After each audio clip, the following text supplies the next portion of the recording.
Hi and Assalamualaikum to Miss Jamhira and all my fellow friends.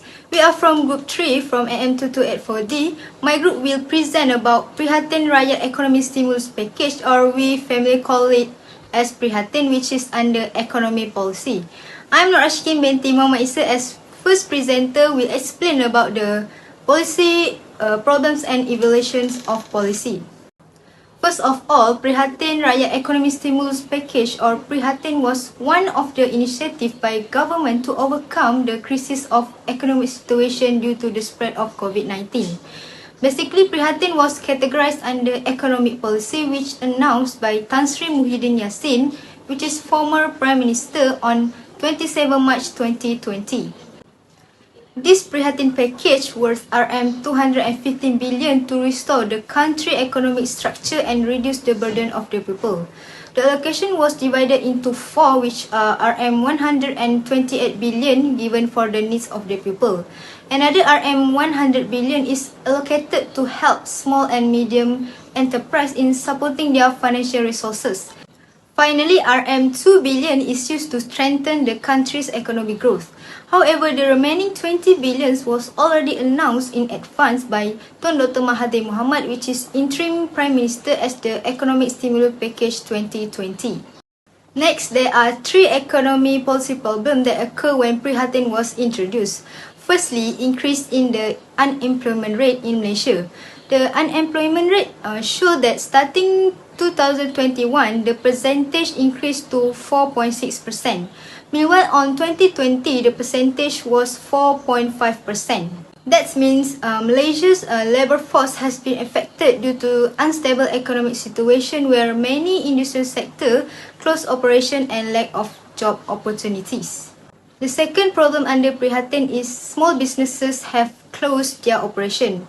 Since COVID-19 started to spread, there have been many losses suffered by micro, small and medium enterprise due to the economic structure not being very well to support their business. In addition, people also being restricted from going out after the announcements of the movement control order.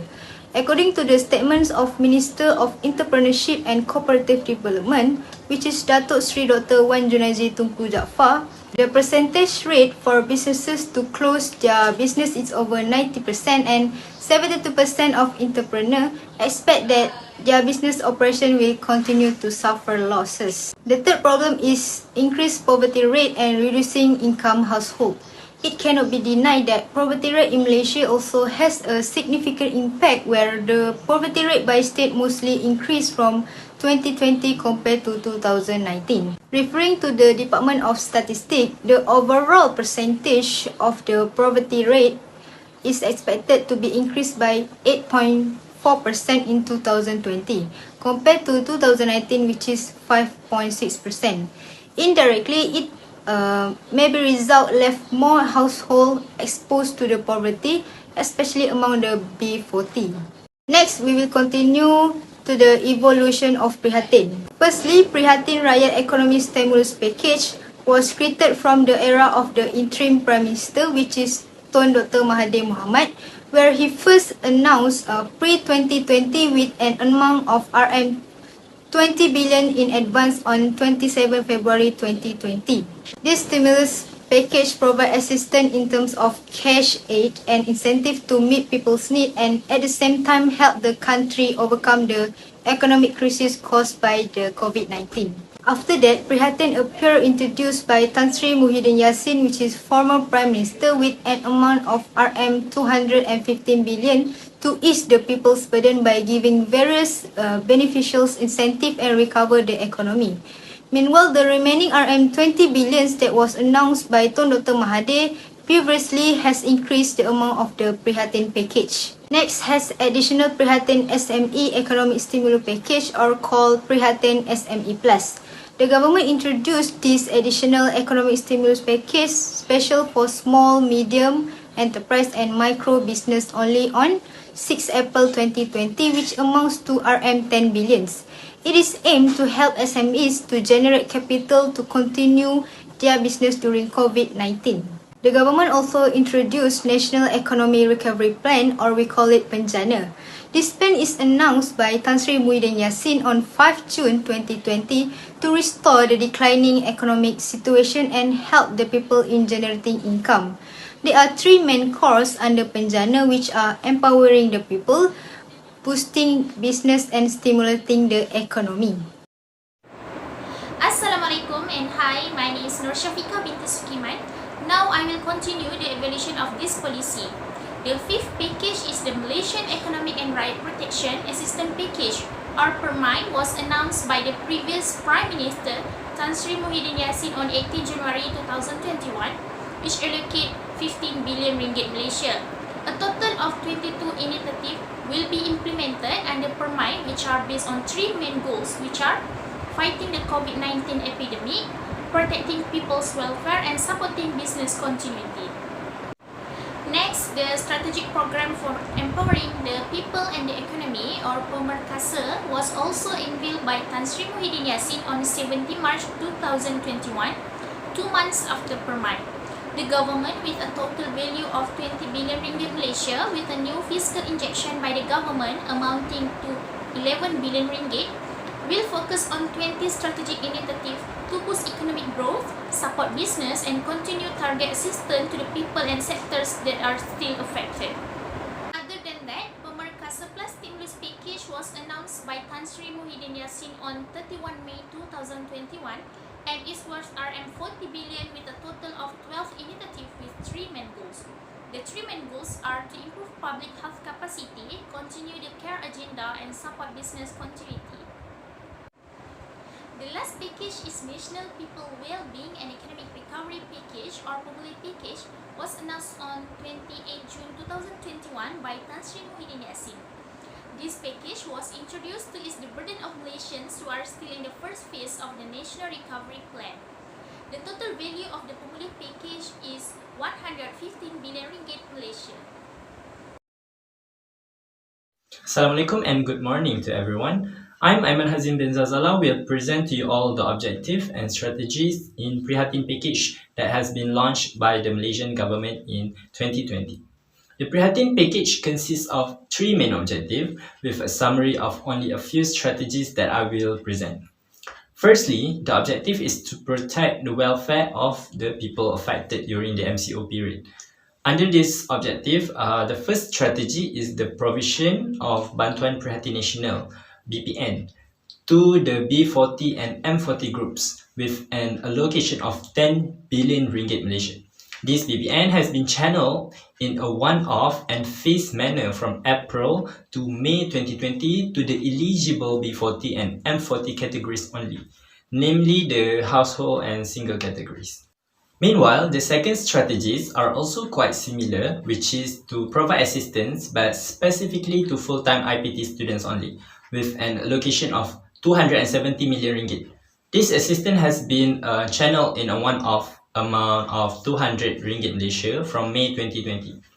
The last strategy for this objective is the wage subsidy program, which amounts to 6 billion ringgit Malaysia, was first introduced to help employers and their employees affected during the MCO period.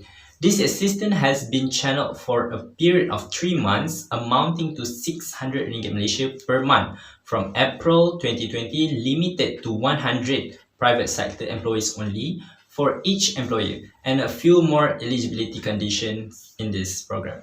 Next, the second objective of this package is to support affected businesses, including small and medium enterprises, SMEs, during the MCO period. Under this objective, one of the strategies is the implementation of a moratorium on loan payments by banking institutions, especially to SMEs, involving a total of 100 billion ringgit Malaysia. This moratorium has been implemented for 6 months, starting in April 2020. Meanwhile, the next strategy under this objective is the provision of additional funds to SMEs amounting to 4.5 billion ringgit Malaysia. This additional fund includes 5 main initiatives, one of which is Credit Guarantee Corporation Malaysia Berhad (CGC) has offered two guarantee schemes, namely BIS Muda I and BIS Wanita I schemes to SMEs with a business record of less than 4 years to obtain financing of up to 300,000 ringgit Malaysia. Finally, the objective of this package is to strengthen the country's economy, which affected and collapsed due to COVID-19. Under this objective, one of the strategies, which is the implementation of small-scale government projects, has been allocated as much as 2 billion ringgit Malaysia so that the country's economic survival remains constant during the MCO period. One of these small projects is improving tourism facilities. With that, it can benefit from G1 to G4 class contractors involved in the project. Now we move to the impact of COVID toward this activity. Without a doubt, the COVID-19 virus has already had a profound impact on every nation's social, economic and health system. The MCO on the COVID-19 pandemic implemented in our country Malaysia has had a very significant negative impact on various segments of the economy. Among the economic sector that have been severely affected are small and medium enterprises, production and manufacturing, services, land transport and air, tourism, retail and hawker, agriculture, plantation and fisheries. Therefore, to reduce the effect of COVID-19 and the MCO, the former Prime Minister of Malaysia, Tan Sri Muhyiddin Yassin, introduced the Prihatin Economic Stimulus Package on 27 March 2020. This Prihatin package provides immediate assistance to ease the burden of Malaysians, especially those affected during the COVID-19 pandemic. As conclusion, there is no impact of COVID towards this policy. As we all know, the Prihatin package was introduced after the COVID-19. Assalamualaikum and hi everyone. My name is ZULAIKHA FARHANAH binti Muhammad ARIFF, and today I will explain more further about the evaluation of this policy, where it is very closely related after Prihatin assistance is given to the people. The first evaluation of this economic policy is the increasement in the unemployment rate in Malaysia. So we know that unemployment rate from April 2020 to May 2020 in Malaysia has been sharply increasing since the outbreak of COVID-19. However, after the special announcement made by our Prime Minister of Malaysia on March 2020 to increase the initiative rate, it can be seen that there is a positive response from the unemployment rate in Malaysia. So, after Prihatin 8 was launched in March 2020, we can see the statistics shown in April 2020 until May 2022 showing a decreasing and consistent rate compared to May 2020, which recorded as much as 5.3%. The second evaluation on this economic policy is small businesses have closed their own operation. So in this context, we also found that since the COVID-19 pandemic hit our country, many enterprises and also small businesses were affected because they did not get any profit from their own business activities. So, additional initiative and assistance provided by our government, specially designed, is intended to ensure that at least half of the total number of employees in this country continue to gain their own job. Previously, government allocated as much as RM 5.9 billion only, and now there will be an increasement by RM 13.8 billion. Roughly speaking, the additional allocation given by our government in this Prihatin program has increased by RM 7.9 billion. The last evaluation that we can see is the increasement in poverty rate and reducing income household. The spread of the COVID-19 pandemic has had a huge impact on our socio-economic landscape, and also of course the income gap between the urban and also rural residents. After exactly 2 years of this contagious pandemic in Malaysia, most Malaysians never thought they would feel the devastating impact and cause their household income to decrease and be affected. So with this, government has provided a specific program to help Malaysians, including the additional care package or known as Prihatin and a moratorium on loans for businesses. Hi, Assalamualaikum warahmatullahi wabarakatuh. My name is ADLEENA binti Mohammed YUSRI, and next we will move to the next part, which is recommendations. Alright, so as we know, Prihatin's economic stimulus package, Prihatin has been announced by our 8th Prime Minister, which is Tan Sri Muhyiddin Yassin, and this package was announced on March 27, 2021.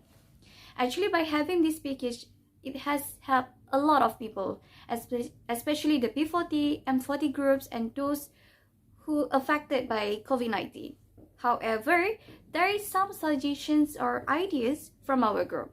So first of all, through an article that we have read, a president of the Federation of Malaysian Manufacturers, which is Tan Sri Soh Tian Lai, gave the idea that the government also needs to focus on the large companies.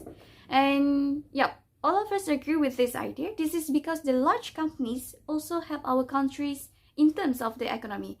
Thus, the government should also focus on the large companies so that they will not close or bankrupt. Next, the recommendations are the government should reduce the red tape that is involved in assessing the facility, including the supporting documents that are required and the condition attached. As we know, red tape is costly in terms of time and money spent. So, our group decided to give the recommendation instead of wasting it here with the unnecessary procedure. It is better to focus on the other things that can benefit for our country's economy. And the last recommendation that we want to give is the government should focus more attention on Sabah or states that need more help. As we know, Sabah is the second highest unemployment rate compared to the other states and regions, and also the lowest monthly salary in Malaysia. Therefore, when our country is hit by the COVID-19, Sabah is the most affected. And for our group, we think that the government should focus on them by giving them more help because they really need it. Although the help is given may seem small, but for them, it is very big. Alright, so in conclusion, the government should increase the number of programs like Prihatin, as it has been proven that by having Prihatin has strengthened the economy in our country. So our group agree that this program should be continued so that it can benefit for us and for our future generations. So yeah, that's all from us. Thank you.